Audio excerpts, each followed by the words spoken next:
Okay, hello and welcome to Whispers of Inner Power.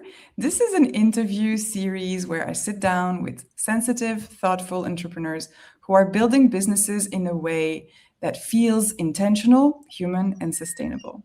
The intention behind this project is to open up conversations around autonomy, creativity, reinvention, and what it really looks like to grow something in your own way, especially when you don't resonate with the loudest voices online. Each guest first shares a written interview on my Substack, and then with some of them, we have a recorded conversation to explore some of the themes more deeply. And today I'm joined by Jennifer Murray, founder of Best Words Copywriting. Jennifer is a writing coach and works with language educators and coaches, helping them find the right words for their websites, blogs, and emails. She comes from a background in English language teaching and educational publishing. And in a written interview, she shares about leaving a career she enjoyed during COVID in order to try something more creative and autonomous. Jennifer, thank you so much for being here. Oh, thank you for inviting me. It's lovely to have a proper chat. Yeah, absolutely. So, in your written interview, you described being very happy in publishing, working with creative teams and traveling and producing high quality materials. And yet, you said that during COVID, you felt that nudge to change, which I find fascinating. So, what was like this internal shift for you, leaving something in order to explore something else that felt more yours? I think it's something that probably happened to a lot of people. But in my particular case, all the things that I was really enjoying about publishing at that time, I was working with a company based in Italy. So I was traveling to Italy monthly. I'd been on trips to meet clients and users of our materials in Turkey and in Mexico. I was in Mexico City just like a week before lockdown in Spain. I had lots of lots of contacts with different teachers and educators and school owners and people, not so much with students, which tends to happen. It's quite interesting. But all that contact was gone. We were all, everyone was shut off. I was in Madrid, so it was a very drastic lockdown. And it was a feeling of, not being able to do all the parts of my job that I really loved, but work a lot on planning and management and on the micro detail, which is all part of publishing. It's all important. But, the balance was lost. Right. I wasn't really working with any authors at that stage either. So the creative, collaborative side was just kind of disappeared, really. And although we all kept working, it was very much keeping the show on the road because nobody knew what was going to happen, if schools were going to go back, if teachers were ever going to be back in classrooms. So it was a time of change for a lot of people, I think. Yeah. And I had been, without realizing it particularly, I had been doing a lot of copywriting, been working on websites, I've been working on marketing materials, on book covers, on blog posts and things like that. And suddenly it all kind of clicked that was copywriting. So maybe I could explore that a little bit more. Yeah, Well. I love that. Can definitely relate with that as well. You write copy for years and then you're like, oh, I have been doing copywriting all along, haven't I? Yes, yes. Okay, and so you felt that call to do that, and it felt more creative for you. Is that right? Yes, I mean, it felt, yes, I took the big step of leaving the company that I'd been collaborating with at that time and, setting up my own business. So it felt like the work was going to be a little bit more creative, perhaps, and that also the way that I ran my life would be a little bit more creative as well, because it was, down to me, not getting paid regularly and so on. So it was a way to be able to lead my life in a different way. Although I had a lot of flexibility, but it was, Regain some control, maybe? Yes, and just control, but flexibility. So being Right. able to not be 9 to 5. Yeah. Okay. A bit more No. freedom in your Yes, days yeah. and how you want to work. I get that. Talking about doing it your way and being flexible, we talk a lot about the shoulds of business on this series. Is something that I have a hard time shutting up about because when we start a business, especially if we've never run a business before, we tend to, try to catch advice, and maybe we follow coaches or gurus or just, general advice that we can find online on how to build a business. And I think it's quite normal when you don't know how to do it to look for a roadmap, to look for, especially for people like us who have a teaching background, an Mhm. education background. It's like, tell me how to do it and I'll do it, and we kind of want to do it the right way. We want to do it correctly. But that's a trap, right? Because there's not really one way to Yes, I think succeed. there's not one way, and there's not a right way either. I Exactly. mean, there's lots of things that have worked for other people that might work for us, Yeah. except we're not Or those not. other people. So, so I mean, I have been lucky enough to work with quite a few different business coaches, and I've invested some money into different training and things like that, which have all been good, learned a lot.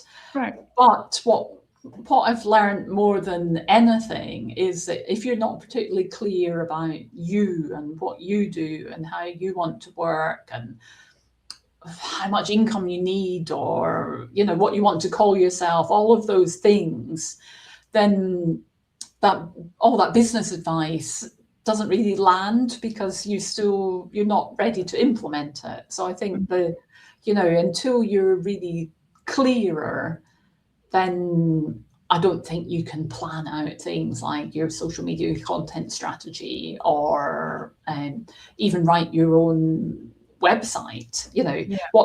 That's what I find with my clients as well, that Absolutely. Yeah, me too. they don't have the clarity that they need to write, and then also they didn't really appreciate how much writing there is to do when you have a business.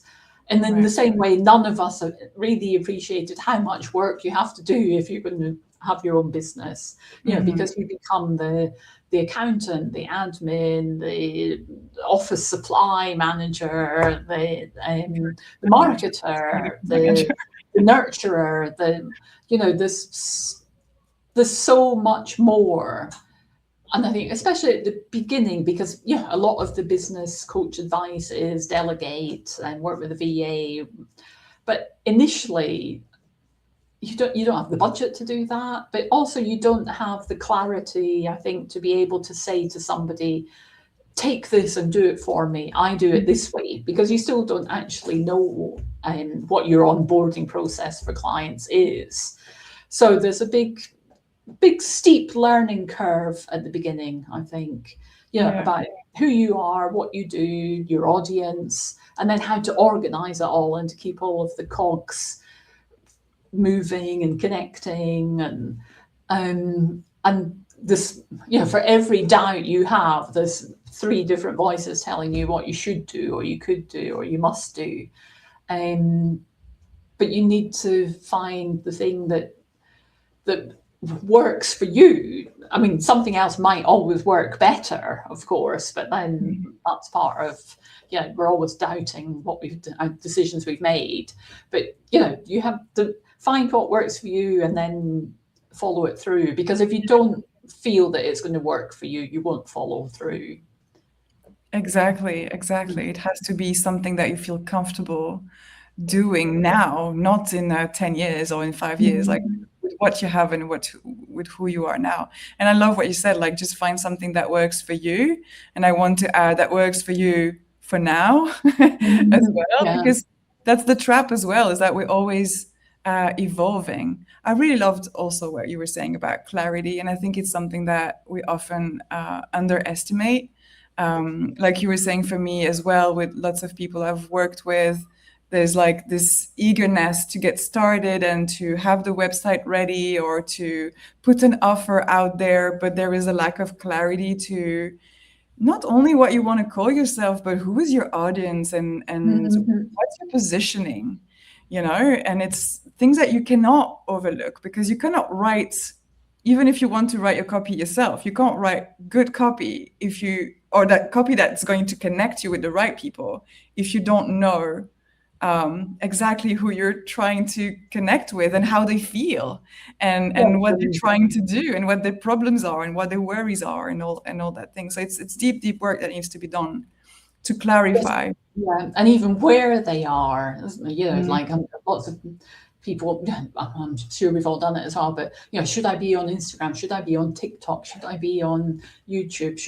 But where are your people? And I think, you know, one of the most useful things that I learned and all of this in training and different things that I've done is just, and, you know, in the publishing industry as well, is, you know, if you can just speak to 5 people and interview them and, you know, do some research with 5 people, 2 people, 1 person, you learn so much about, you know, what their dreams are, what's holding them back, what they want, what they need, how you can help them best. So the tiniest bit of research with customers is one of the most valuable things that you can do as well. And it's free. You know, you have to give someone a free lesson or, you know, whatever, review something for them. But it's an easy way to get feedback and input and clarity. Yeah, absolutely. It's a great piece of advice I think is also often overlooked. So thank you so much for sharing that. And talking about all these shoulds that, you know, we have in our head, can you give us an example of something that you were told you should do or you learned you should do, but you ditched? Oh, where to start? I mean, some of them I still think I should do, but I've just kind of not done them. I think one of the biggest things is that you know, about the amount of content that you should be creating. So you should post 3 times a week on whatever platform you've decided. You should write a blog every week. You should repurpose that blog and change it into, you know, a LinkedIn newsletter. You know, the kind of the sort of energy that you should put into creating more and more and more new content. And I think this is what's led people to create so much AI generated content as well. This pressure to create more and more and more. And, you know, what I believe to be absolutely true is that we should create less but better quality and use it and reuse it more. So things like email newsletters, you know, you should be selling in your email newsletter. You should send it 3 times a week. You should, and I've taken a much more storytelling approach in my newsletter, which means that, yeah, I haven't missed a week for ages because I enjoy writing them and people seem to enjoy reading them. I do sell a bit, but that's not my main objective there. It's actually to enjoy writing, to share things, you know, tips of what I'm learning or what I'm doing with people, and to cultivate readers. Yeah. So I think it's about creating the best content that you can for what you want to create and then repurposing it. So some of those stories I've used them 3 or 4 times in different places. Yeah. So that's one should. That's great. Thank you so much for sharing that. And I think it's true. And you know, we just that's the major thing that leads us to either stop or burn out. Is like I need to be everywhere at once. Yes, or to create stuff that you don't particularly like because you've got AI to do it. Not that I am completely against AI, and I do use chat for different things, and but to just go in and say, oh, create me 5 LinkedIn posts for this week and a blog post around this topic, doesn't make you feel good, and it doesn't make your reader feel good. And, No. I tend to, as soon as I recognize an AI post, or I just stop reading it. It's not because it has nothing valuable. It's because that I want to connect with humans. And I just feel like, well, I could have asked my ChatGPT to tell me that then, if it doesn't come from your soul or your sharing. Well, I think it's kind of interesting as well, because people, we all feel that we've developed this sort of AI detector. Yeah, sometimes. And I wonder if we have, I would really like to do some proper research on that. What are people, probably a lot of it is, but what are people identifying as AI? Is it particular syntax or vocabulary? Some of it is, right. Or is it particular formulas? Like, oh, one day I was walking along and I thought about this, and it connected to my business. It's that. That's what I sell. So is it the vocabulary? Is it the language? Is it the formulas? Is it just something not there? It'd be really interesting to see. And I've started to see a lot of people offering services to humanize AI content. It's like, why not just write it in the first place? Yeah. Exactly. And I wrote about this recently, and I just felt that even I don't use AI in my writing, but I use it for research, or sometimes to, be a mirror to my own strategy or things like that. And I felt that the more I used it, the less I trusted myself that I could think for myself. They're like, oh, and like I would refer to it more often, like looking for this external validation that lots of us need, but it's not good, because then I trust myself less. And I was like, kind of thinking, you know what, I'm going to do my own thinking, strategizing on paper, analog way, first, before I do anything, because it just feels like I'm outsourcing my power. Yes, and it's interesting as well, isn't it, that you because it's trained to get more content. It's a content collector. So of course it will always say to you, oh, that's a great idea. Tell me more about it. Or that's a great idea. Share those ideas with me. It's searching for more content. It is interesting though, because I was doing something, I can't remember what I was doing, maybe asking some questions about my website, and he said, oh, you have a very good understanding of UX. Well, yes, I do. I know I do. You don't need to patronize me, so you don't trust yourself, but you're being patronized by machines that are created by, we know the type of people that are creating them. So it's, there's a mansplaining thing there as well. Yeah, absolutely. Yeah, I think it's a tool, but also we need to remember that our biggest tool is inside our brains and our souls, and we need to trust in that much more. Something you mentioned, Jennifer, in your written interview was this piece of advice you would have given to your younger self. You said, spend less time learning and more time doing. And I know that this will hit a lot of people listening. What's helped you move from getting more information, more training, more learning to, well, taking action instead? Well, two things really. One of them financial, because sooner or later you have to get really on top of your finances. So, if your income is X and outgoing is Y, and you have to tighten things up a little bit. So I've spent enough money. But also, it's kind of that looking for validation thing that you mentioned as well. Like, I'm a writing coach, but can I call myself a coach? I don't have a coaching qualification. Actually, I do, but just an introductory one. But, can I,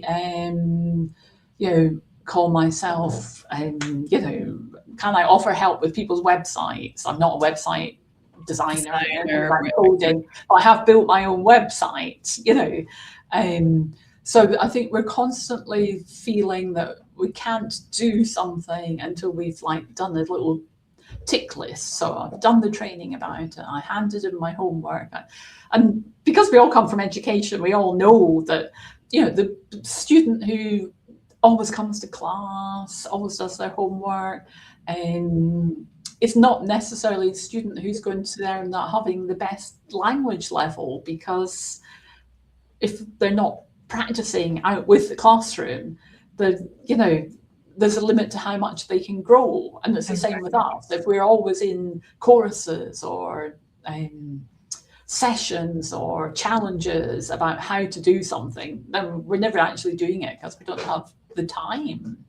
And I think doing the stuff, I did this little challenge about recording a video every day for 30 days, which I did. They're all on YouTube if anyone wants to see them.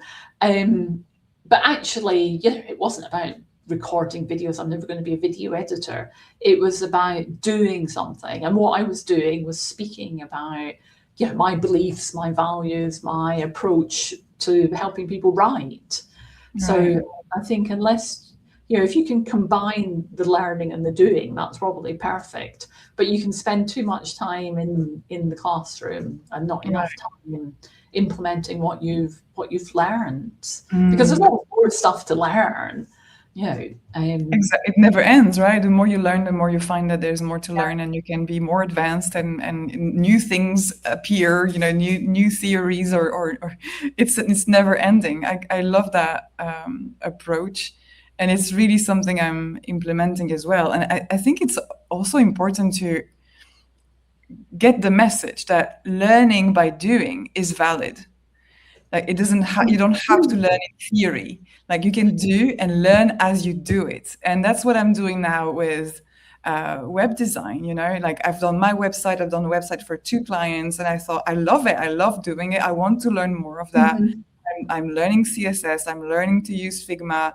I'm learning these things, and I'm working for clients doing it. And I think it's completely valid. It's, you'll get your beautiful result at the end. How long it takes me, the hours I put in belongs to me anyways. But there's no reason to, like you said, to sit in a classroom for 1 year and to just learn the theory of it rather than just do it. You can learn much more specific things as well. Like, you don't need to learn about the history of websites or whatever. You just need to learn how to do a wireframe, or people need to learn to think of their website as a whole, not as a series of pages. But that's kind of it. They don't need to go really deep into UX. Exactly. Or to know everything about JavaScript, Yes, or because it's the same as well. Initially, whenever because we are working again with educators, like, everyone started teaching without being 100% sure about all of the grammar, and then we realised that actually, if grammar is not the most important thing to obtaining any sort of linguistic competence. That's true. You could have spent. I've got all these books behind me, grammar books, and there were times when they were useful, but on specific points, like, what's the difference between X and Y, and will a language learner really ever encounter that particular difference, or need to? What they need to is, if they encounter something, be able to ask about it. So. It's a wonderful analogy. It's absolutely correct. You learn what you need to know at the moment you need to use it, and that's the best way to learn it. And you can be fluent even if your grammar, you don't know everything about the grammar of a language. And I think, do we ever, even in my native language, could I ever explain everything why it's this way? Absolutely not. So and the way you round it was, as teachers, to say, I'm not sure, I'll find out and I'll tell you tomorrow, and make sure you go back and tell them, and be the same with clients, when they say, how do you do that thing in MailerLite, when you don't know, but I'll find out and I'll let you know. And and then follow up with them and send them a little video about how you did it. That's, it helps everybody. Absolutely, absolutely. And I think it's also brings us confidence and competence to just like, well, I don't know, but I'll find out exactly what Mhm. you just said before. That's the biggest skill we have as humans is to learn and keep learning and the more it's applicable right now and the more we remember it as well. Thank you so much for sharing that. And my final question for you, Jennifer, you said something beautiful. You said the world needs more sensitivity and diversity. So let's find a way to talk about how this is a part of your secret sauce. So, as a copywriter and writing coach, working with educators and coaches, what does sensitivity look like in someone's messaging when it's done well? Oh, well, I think one of the things that's a big issue in language teaching is the native speaker. And that's something that a lot of service providers, a lot of freelance teachers are very aware of, but other people aren't. There's still a lot of marketing out there about how the native teacher is the model to follow and the type of teacher that you're looking for. And I think that causes a lot of people to feel really insecure. So the first thing is like being sensitive with yourself. There's no such thing as the best teacher. Everyone brings all sorts of different skills and lessons and approaches. So it comes back to that sort of clarity thing as well. So being sensitive with yourself and then being sensitive with your audience. What are they looking for? And I think being sensitive means getting into the detail. So it's not like become a confident speaker in 3 months or develop fluency in 2 weeks, or those are not the sort of messages that are sensitive. And I don't think they're the messages that people are looking for, because they're looking for, like we said, we're learning about the very specific things, like how do I talk about X? How do I handle this situation in the second language or a third language or a fourth language? So I think sensitivity is understanding that, and that's the most important part of messaging. And then diversity is understanding that every I hate the word provider, I can't think of a better one at the moment, but every educator, every coach is the sum of themselves. They're all completely different people, different approaches, and every learner is as well. So, it's kind of, it's understanding that we're not the sort of providers, again, I'll say that again, we're not the sort of people who are selling a one-size-fits-all service. We might be selling courses, but they're courses for very specific people who want to meet very specific goals. And I think, getting clear on those is dealing with diversity, and then talking about them the right way is sensitivity. So that's how I'd explain it. I love that. I love that. No, it's important because it's being sensible to, it's using your empathy, because as sensitive beings, the empathy is very, very loud, I want to say, but like it's an asset really, especially when you're a marketer. Using your sensitivity to understand other people and their feelings is something that we can do quite easily, and that's a superpower in that way. And I love what you said about diversity and saying, see, you are different, but see with specificity what makes you different, and use that not against yourself, but as a power, as this is what sets you apart. This is what positions you. This is why people will choose you, because you are different. Yes, because I was going to say what a lot of people I work with really hate is that idea that you've got to be salesy and promote and buy one get one free and this week's discount, or all that FOMO stuff that we see, like sign up before, or those sales pages that have got a bonus this, bonus that, bonus the next thing. They don't want to do that, because it's it makes them feel queasy. They're not salespeople, but that's one end of the extreme. The other approach is to talk about what makes you different and why you might fit certain people. Yeah, Absolutely. We can do selling ethically and with integrity and with Yeah. care and with heart. Absolutely. Jennifer, thank you so much. I really love how practical your perspective is. It feels steady and encouraging at the same time.